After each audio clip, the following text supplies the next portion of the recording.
누가복음 18장 1절에서 8절, 신약성경 125페이지입니다. 예, 제가 먼저 1절 읽겠습니다.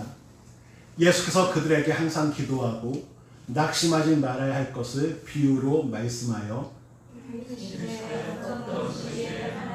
두려워하지 않고 사람이 무시하는 한 재판장이 있는데 그 도시에 한 과부가 있어 자주 그에게 가서 내 원수에 대한 나의 원한을 풀어 주소서 하되 그가 오랜 동안 듣지 아니하다가 후에 속으로 생각하되 내가 하나님을 두려워하지 않고 사람을 무시하나 이 과부가 나를 번거롭게 하니 내가 그 원한을 풀어주리라.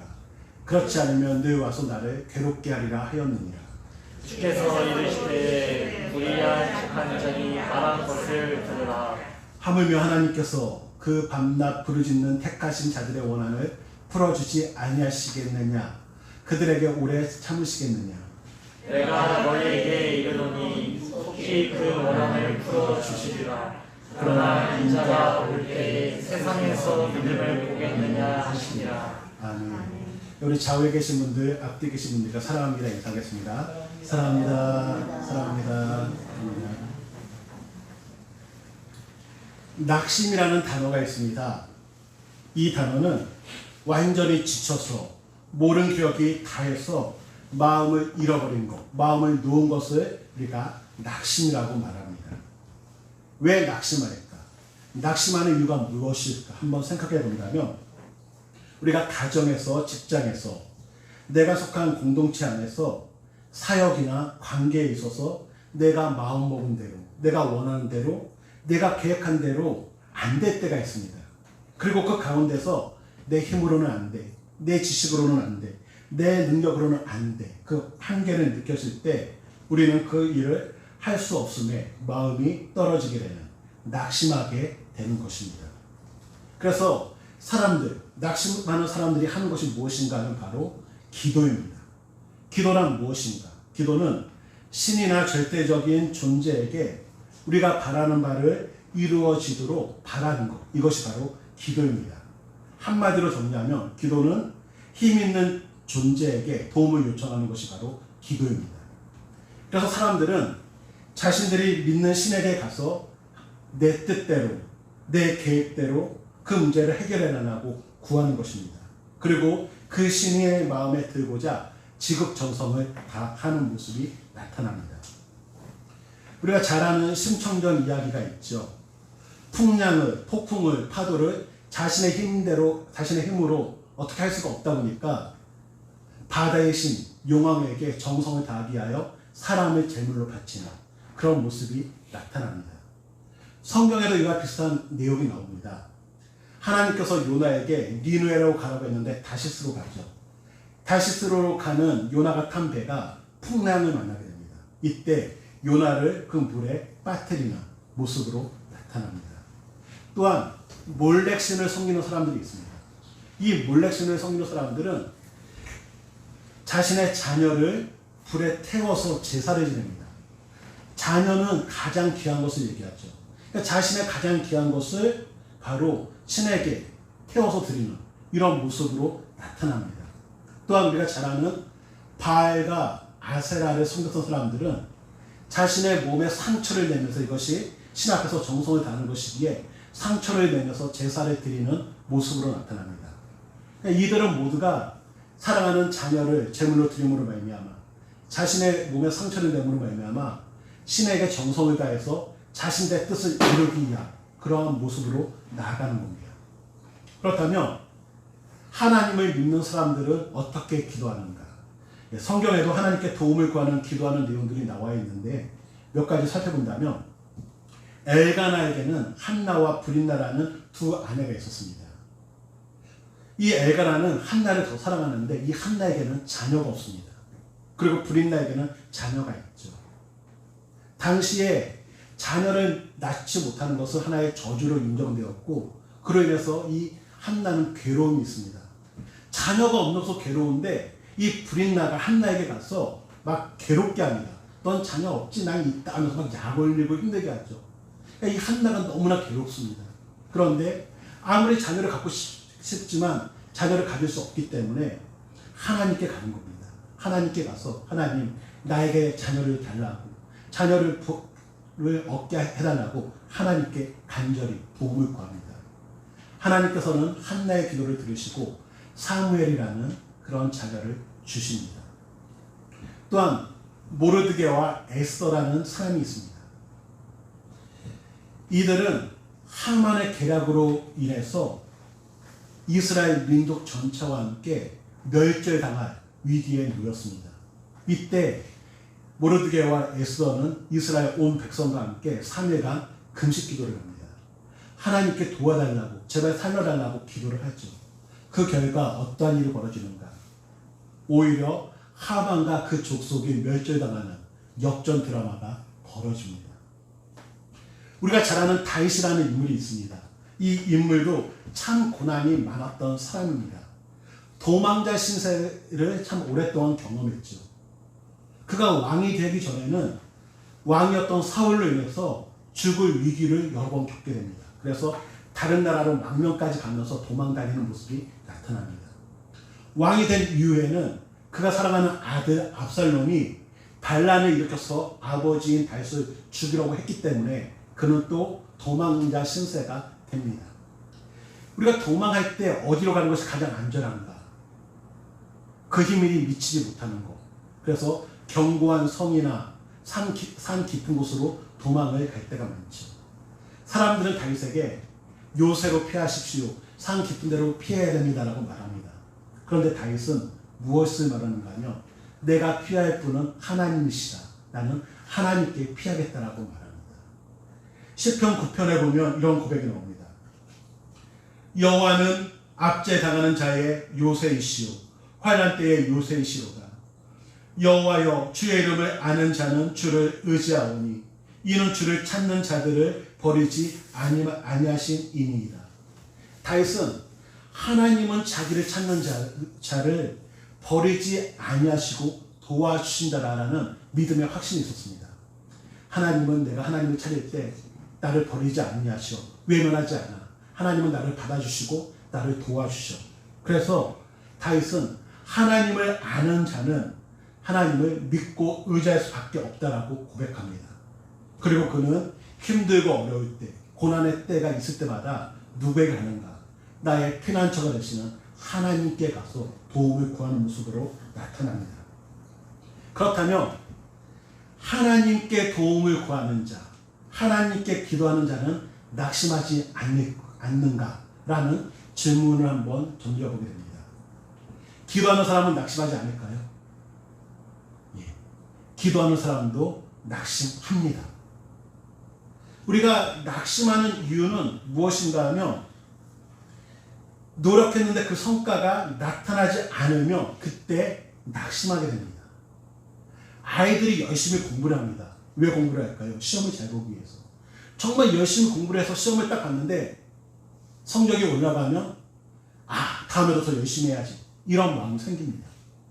그런데 열심히 공부했는데 성적이 올라가지 않습니다. 오히려 성적이 떨어집니다. 그러면 거기에서 포기하는 아이가 있는가 하면 내가 이번에 한 번 했으니까 그렇지 다음에 한 번 더 해보자 해서 다음에 또 한 번 열심히 하는 아이도 있습니다. 그런데 다음에 또 열심히 했는데도 성적이 오르지 않고 떨어진다. 아니면 제자리에 있다. 그러면 낙심할 수밖에 없습니다. 그리고 포기의 단계로 가죠. 제가 아는 의사 선생님이 저보고 살을 빼라고 말합니다. 다이어트를 해야 되겠죠? 그런데 제가 식단을 조절하면서 운동을 하면서 다이어트에 돌입했습니다. 지금 했다는 건 아닙니다. 그런데 열심히 했는데 하루 이틀이 아니라 한 달, 두 달이 변했는데 갑자기 저를 만나는 분들이 목사님 몸이 더 좋아지시네요. 더 살이 찌네요. 라고 하면 제가 그 식단대로 할까요? 안 할까요? 안 하게 되겠죠. 또한 운동을 안 하게 될 수밖에 없습니다. 왜요? 성과가 없으니까. 이렇게 낙심하는 이유는 성과가 없으면 변화가 나타나지 않으면 사람은 낙심하게 됩니다. 그렇다면 기도하면서도 낙심하게 된다는 것은 내가 원하는 결과가 나타나지 않을 수 있다는 겁니다. 예수님께서 이 말씀을 언제 하셨는가 하면 제자들에게 너희들에게 있어서 고난이 있게 될 것이다. 고난이 있을 것을 말씀하십니다. 그리고 그러나 이 고난 가운데서도 너희가 낙심하지 말고 기도해라. 인내를 가지고 기도하라고 말씀하셨습니다. 기도함에도 불구하고 어려운 고난이 계속된다면, 기도함에도 불구하고 그 환경이 변하지 않게 된다면 우리는 낙심하게 됩니다. 왜 기도하는데 응답이 없을까? 왜 기도하는데 달라지는 것이 없을까? 왜 기도하는데 왜 고난은 계속될까? 우리가 낙심하게 되죠. 그래서 예수님께서는 오늘 본문의 비유를 우리에게 하셨습니다. 오늘 본문의 비유를 설명해 드린다면 재판관이 하나 있습니다. 근데 이 재판관은 하나님을 두려워하지 않는다고 말합니다. 하나님을 경외하거나 존경하지 않죠. 이 말은 하나님을 믿지 않는다는 겁니다. 하나님을 믿지 않는 재판관, 그리고 사람을 무시한다고 말합니다. 그러니까 억울한 자들이 있어도 그를 무시하기 때문에 그는 양심의 가책을 느끼지 아니하는 불의한 자로 말합니다. 당시 로마의 통치 아래 있었던 나라들에는요, 어떤 일이 있었는가 하면 재판관들이 뇌물을 받고 잘못된 재판을 할 때가 많았고요. 자신에게 이득이 안 되는 약자에 대한 재판을 거부할 때가 많았습니다. 성경에도 그런 얘기가 나오죠. 그 나라가 부정할 때는 공의의 재판이 무너집니다. 힘 있는 자의 편을 들어주고 돈 있는 자들의 편을 들어주죠. 가난한 자를 외면하는 모습이 있는 것처럼 이 재판관도 하나님을 무시하기 때문에, 하나님을 두려워하지 않기 때문에 자신에게 이익이 되는 재판을 하만 하고 이익이 되지 않는 재판에는 관심이 없습니다. 그러니까 이 약한 자의 표본이 되는 소외계층인 이 여인이 와서 재판을 요구하는데 관심이 없는 겁니다. 그런데 이 여인이 계속 가서 재판을 요구하죠. 좀 도와주세요. 재판해주세요. 재판해주세요. 재판관은 계속되는 이 여인의 간청으로 인해서 어떠한 고민을 하는가 하면, 내가 정말 귀찮다. 이 여인 때문에 너무 귀찮아. 이 귀찮음에서 벗어날 수 있는 길이 무엇일까? 방법은 하나구나. 그 여인이 원하는 대로 재판을 해줘야겠다. 이 마음이 드는 겁니다. 그래서 이 재판관은 공의롭기 때문에, 정의롭기 때문에 재판을 하는 것이 아니라 자신을 성가시게 하기 때문에 자신을 위해서 그 여인의 재판을 해주는 모습으로 나타납니다. 예수님께서는 이러한 비유를 하시면서 제자들에게 어떤 말씀을 하시는가 하면, 내가 그 원한을 풀어주리라. 그렇지 않으면 늘 와서 나를 괴롭게 하리라 했던 이 재판관의 말을 기억하라고 얘기합니다. 예수님께서는 제자들에게 이 불의한 재판관도 과부의 끈질긴 요청으로 말미암아 귀찮아서 들어주는데, 하물며 의로우신 하나님께서 밤낮 부르짖는 택하신 자들의 원한을, 그 기도를 들어주지 않겠니? 하나님께서는 들어주실 거야. 들어줘. 그러니 너희 낙심하지 말고 기도해 라고 우리에게 말씀하고 계십니다. 그리고 성도님들 기억할 것은, 하나님께서는 우리의 기도에 응답해 주신다는 사실을 기억하기를 원합니다. 불의한 재판관도 응답해 주는데 하물며 우리의 아버지 되시는 의로운 하나님께서 응답하지 않을까요? 응답해 주신다는 그 믿음을 갖기를 원합니다. 그런데 문제는 예수님께서 이렇게 말씀하십니다. 그러나 인자가 올 때에 세상에서 믿음을 보겠느냐. 이 말은 인자가 세상에 올 때 이런 믿음 있는 사람 별로 못 볼 것이다라는 겁니다. 이런 사람이 많이 없다라는 겁니다. 이만큼 간절히 하나님께 기도하는 사람이 없다라는 것이죠. 하나님께 간구하는 실천적인 믿음, 정말 낙심하지 않고 지속적으로 기도하는 이런 사람들을 찾아보기가 매우 힘들다는 겁니다. 그래서 우리가 한번 생각해 보기 원합니다. 나는 먼저 기도하는 데 있어서 간절함이 있는가? 간절함이 있고 없고의 차이는 매우 큽니다. 간절한 사람은요, 멀리 있어도 가게 되어 있습니다. 내가 자녀를 낳고 싶은데 자녀를 못 낳는 분이 어느 병원에 가니까 한의원에 가니까 약을 지어주는데 그 약을 먹으면 임신을 잘 된다 하면 그 한의원까지 가는 분들 많이 계시죠. 또한 간절함이 있으면 그 멀리까지 갑니다. 제가 아는 친구들은 축구를 너무 좋아합니다. 근데 그 축구를 직접 보고 싶어서 돈을 모아서 영국까지 가서 그 축구를 보고 하는 친구도 있었고요. 또 어떤 친구는 야구를 너무 좋아하는데 다저스 스타디움에서 야구를 보고 싶어서 아르바이트해서 LA까지 가서 야구를 보고 오는 친구도 있습니다. 그렇게 간절함이 있으면요, 그에 대한 모습들이 나오는 겁니다. 제가 아는 한 권사님은 자녀를 위해서 기도하는데, 어떻게 보면 연세가 있는 분들은 하나님 앞에서 내가 좀 더 정성을 다해야 된다, 이런 마음이 있다 보니까 가장 힘든 시간에 내가 기도하면 하나님이 응답해 주실 거야. 예. 다른 시간에도 응답해 주실 수 있습니다. 그런데 어른들은 그런 마음이 있다 보니까 가장 힘든 시간이 새벽 2시에서 3시 정도라고 생각하시고 새벽 2, 3시마다 일어나서 기도를 하셨답니다. 일어나서 기도를 하려니 너무나 졸리니까 얼음물을 받아놓고 눈을 그 얼음으로 비벼가면서 기도했었다라는 말씀을 하셨고요. 또 어떤 분은 자신의 자녀가 명문대에 다니고 있다가 병을 얻었습니다. 그러니까 그 학교를 지나갈 때마다 눈물이 나는 거죠. 우리 아이가 저 학교 다닐 수 있을까? 그러면서 간절함을 가지고 얼마나 하나님께 기도했는지 모른다고 말합니다.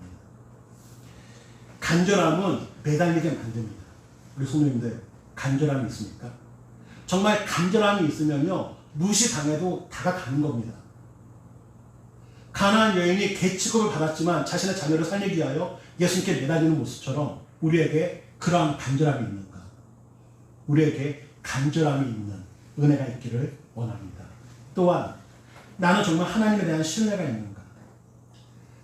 하나님을 믿고 신뢰하는 사람은요, 기다릴 수가 있습니다. 우리가 누군가 약속을 하죠. 약속을 했는데 이 사람이 안 오는 겁니다. 1시에 만나기로 했는데 1시 반까지 안 와요. 그러면 어떡하죠? 아예 안 오겠다고 갈 때가 있죠.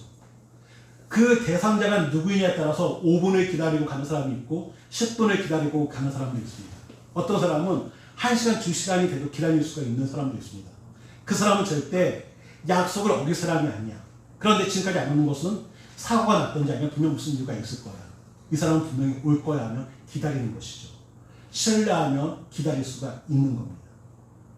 그러나 우리가 왜 낙심하는가? 간절함이 없기 때문에, 또한 이 신뢰가 없기 때문에 기도를 포기하고 낙심의 자리로 갈 때가 많다는 겁니다. 그러게 성도님들, 간절함이 있고 하나님에 대한 신뢰가 있기를 주님의 이름으로 축원해 드립니다. 또 우리가 낙심하는 이유 중에 하나가 무엇인가 하면, 내가 원하는 방식, 내가 원하는 시간, 그 방식과 그 시간에 응답이 와야 되는데 그 시간과 그 방식으로 응답이 안 오면 우리가 낙심하게 될 때가 있죠. 그래서 우리가 낙심하지 않으려면 어떻게 해야 될 것인가? 첫 번째는 하나님의 뜻을 찾아가는 과정이라는 것을 우리가 알아야 됩니다. 다시 말하면 기도의 관점은 내 관점이 아니라 하나님의 관점으로 바꾸는 것이 바로 기도입니다. 기도는 하나님의 관점으로 바꾸는 시간이 됩니다. 그래서 하나님의 뜻을 찾아가는 그 과정이 기도라는 것. 기도의 절정은 나 자신의 뜻을 꺾고 하나님의 뜻을 이루는 것. 이것이 기도라는 것을 기억하기를 원합니다. 세상 사람들은 끊임없이 복을 구합니다. 자신의 뜻이 이루어지기를 구합니다. 하지만 그리스도인들은 이미 복을 받은 사람들입니다. 그래서 하나님의 뜻을 따라 구원을 위해 기도하고 하나님의 뜻을 위하여 기도하는 사람이라는 것을 우리가 기억하기를 원합니다. 또한 우리가 하나님의 인도하심을 따라가려면 우리가 쉬지 않고 기도해야 된다. 그래야지 그 뜻을 잘 따라갈 수 있다는 것을 기억하기를 원합니다. 두 번째는 하나님은 나의 아버지라는 것을 우리가 기억하기를 원합니다. 우리가 낙심하는 이유 중에 하나가 뭐냐면 하나님과의 관계가 무너졌기 때문입니다. 관계성이 깨졌기 때문입니다. 하나님이 나의 아버지라는 것을 기억하게 된다면 우리가 낙심하지 않죠. 왜 하나님께서는 기도에 응답하실까요? 우리 아버지니까 응답합니다. 우리도 자녀들이 요구하면 거기에 맞춰서 뭔가를 해주고 싶습니다. 하나님께서 왜 응답하지 않을까요? 하나님께서 우리의 아버지이기 때문에 응답하지 않습니다. 자녀들이 요구했을 때 정말 이 자녀에게 필요하다면 부모는 해줍니다. 그러나 오히려 이것이 문제가 된다면 안 해주죠. 그래서 우리가 기억할 것은 기도는 응답을 붙잡는 것이 아니라 하나님을 붙잡는 것이라는 것을 기억하기를 원합니다. 기도하는 사람은 응답을 붙잡고 기도하는 것이 아니라 기도하는 사람은 하나님을 붙잡고 기도하는 겁니다. 그래서 하나님이 해주는 그 방식을 받아들이는 것이 기도라는 것을 기억하기 원합니다. 그런데 우리가 하나님을 붙잡고 기도하는 것이 아니라 응답을 붙잡고 기도하다 보니까 내가 원하는 그 방식의 응답, 내가 원하는 시간의 응답을 붙잡고 기도하다 보니까 낙심하게 되고 우리가 하나님 앞에 기도를 멈추게 되는 모습이 나타날 수 있습니다. 데이비드 플래시라는 분은 이렇게 얘기합니다.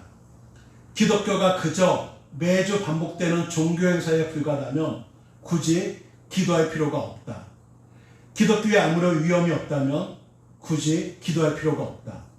이번 주 그리고 다음 주 당신이 혼자서로 잘할 수 있다면 굳이 기도할 필요가 없다. 그러나 하나님 뜻대로 살려면 기도가 필요하다. 하나님께 사람들을 인도하려면 기도가 필요하다. 당신은 어느새 기도에 매달려 있는 당신을 발견하게 될 것이다. 우리가 하나님 뜻대로 살려면 또한 하나님을 알지 못하는 하나님을 믿지 않는 가족들을 하나님께 인도하려면 어느새 내가 기도의 자리에 있는 나의 모습을 발견하게 될 줄 믿습니다. 성도님들, 우리가 하나님 뜻대로 살기 위하여 기도할 수 있는 모습들이 나타나기를 원합니다. 그래서 김상건 목사님이 하나님이 나를 사랑하지 않는다고 느낄 때라는 책을 통해서 이렇게 얘기합니다. 기억하자. 그대 자신의 기도의 열정과 노력만 의지하면 반드시 낙심한다. 하지만 하나님을 아빠로 믿고 기도하는 자는 거절되어도 낙심하지 않는 힘이 있다고 말합니다. 왜냐하면 아버지니까. 아버지가 거절하면 거기에는 이유가 있는 것이죠. 불완전한 아버지, 능력의 한계가 있는 아버지에 대해서도 우리가 신뢰를 하면 아버지가 노하면 뭔가 있겠지 또는 기다릴 때가 있습니다. 하물며 전능하신 하나님께서 노하신다면 우리는 그 뜻을 우리가 믿고 기다릴 수 있는 믿음이 생길 줄 믿습니다. 그런데 하나님이 아버지라는 사실을 그 관계를 놓치지 않기를 주님의 이름으로 축원드립니다. 말씀의 결론을 맺고자 합니다. 시편에 보면 이런 말씀이 있습니다. 내 영혼아 내가 어찌하여 낙심하며 어찌하여 내 속에서 불안해하는가. 너는 하나님께 소망을 두라. 그가 나타나 도우심으로 말미암아 내 하나님을 여전히 찬송하리로다. 우리로 하여금 하나님께 소망을 두라고 말하고 있습니다. 성도님들, 힘들 때 있으시죠? 어려운 일 있으시죠? 이럴 때 낙심의 자리에 있는 것이 아니라 소망을 하나님께 두고 기도의 자리로 나갈 수 있기를 주님의 이름으로 축원을 드립니다. 시편 145편에는 이렇게 말합니다. 여호와께서는 자기에게 간구하는 모든 자, 곧 진실하게 간구하는 모든 자에게 가까이 하시는도다. 하나님께서는 기도하는 자에게 가까이 하신다고 말하고 계십니다. 기도할 때 내가 하나님께 가까이 가는 것 같지만 하나님께서 우리에게 가까이 오시는 줄 믿습니다. 그리고 그가 자기를 경외하는 자들의 소원을 이루시며 또 그들의 부르짖음을 들으사 구원하시리로다. 하나님께서는 그들의 부르짖음에 귀를 기울이시고 들으시고 응답해 주신다고 말씀하고 계십니다. 우리 하나님께서 우리가 기도할 때 응답해 주실 줄 믿습니다. 저는 이 기도에 대해서 스님들도 좋은 얘기를 많이 하십니다. 유명한 스님 중에 법경 스님이라고 계신데 그분이 이렇게 말씀하시더라고요. 사람의 이성과 지성을 가지고 어떻게 할 수 없을 때 기도가 우리를 도와준다. 다른 종교도 기도의 힘에 대해서 얘기합니다. 그들의 하는 기도는 명상일 때가 있고 자신의 마음의 추스림으로 말미암아 자신이 그 문제를 해결해 나가는 모습들도 많습니다. 그러나 우리의 기도는 하나님의 도우심을 구하는 것이고 하나님이 그 일을 함께 한다는 것을 믿음으로 말미암아 하는 기도인 줄 믿습니다. 그러기에 성도님들, 정말 우리가 간절함이 있는가, 하나님에 대한 신뢰가 있는가, 간절함과 신뢰를 가지고 기도의 자리로 나아가는 은혜가 있기를 원합니다. 한 가지만 더 말씀드린다면 이렇게 말씀드리겠습니다. 기도는 우리의 고성과 어린이보다. 그래서 결심하고 결단해야 기도할 수 있다. 기도의 자리는 의지의 자리이다. 기도의 자리는 의지의 자리입니다. 정말 우리가 하나님께 결단하고 의지를 가지고 나갈 때 기도할 수 있음을 기억하면서 기도의 자리에서 기도할 수 있는 기도의 용사들이 되시기를 주님의 이름으로 축원을 드립니다. 이 시간에 함께 같이 찬양하고 싶은 곡이 있는데 이러한 가사의 곡이 있습니다. 힘이 없고 내 마음 연약할 때 능력의 주님 바라보아라. 주의 이름 부르는 자 힘주시고 늘 지켜주신다. 우리 같이 찬양합니다.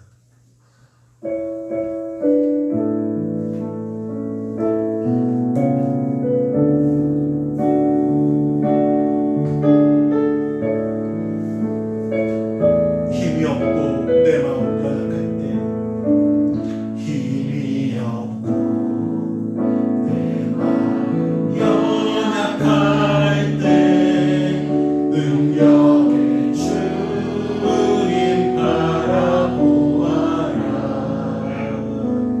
주의 이름 부르는 모든 자는 힘주시고 늘 지켜주시. 눈을 들어 주를 보라. 눈을 들어 주를 보라. 내 모든 염려 주께 맡겨라. 슬플 때에 주님의 얼굴 보라. 사랑의 주님을 힘이 없고 내 마음 연약할 때 힘이 없고 내 마음 연약할 때 능력의 주님 바라보아라. 주의 이름 부르는 자 주의 이름 부르는 모든 자는 힘주시고. 우리 다시 한번 힘이 없고 내 마음 연약할 때 힘이 없고 내 마음 연약할 때 능력의 주님 바라보아라. 주의 이름 부르는 모든 자는 힘주시고 늘 지켜주시. 눈을 들어 주를 보라. 눈을 들어 주를 보라. 내 모든 염려 주께 맡겨라. 슬플 때에 주님의 얼굴 보라. 사랑의 주님을 눈을 들어 주를 보라. 눈을 들어 주를 보라. 내 모든 염려 주께 맡겨라. 슬플 때에 주님의 얼굴 보라. 사랑의 주님을 식주리라. 우리 주님께서는 속히 그 원한을 풀어주시겠다. 그런데 세상에서 이 믿음을 보일 수 있겠니? 라고 말씀하십니다. 우리 주님께서는 우리가 하나님을 신뢰함으로 말미암아 간절함을 가지고 늘 기도의 자리에 있기를 원하고 계십니다. 하나님께서는 우리가 응답을 붙잡는 자가 아니라 하나님을 붙잡고 기도하기를 원하시고 하나님이 나의 아버지라는 사실을 늘 기억하면서 기도의 자리에 서 있기를 원하고 있습니다. 이 시간 우리 하나님, 내가 기도하는 기도의 용사가 되게 하여 주옵소서. 하나님 또한 나에게 있는 이런 어려운 문제들이 있습니다. 하나님, 이런 문제들을 해결하여 주옵소서. 내가 원하는 방식이 아닌 하나님께서 원하는 그 방식으로 응답해 달라고 이제 잠깐 같이 기도하는 시간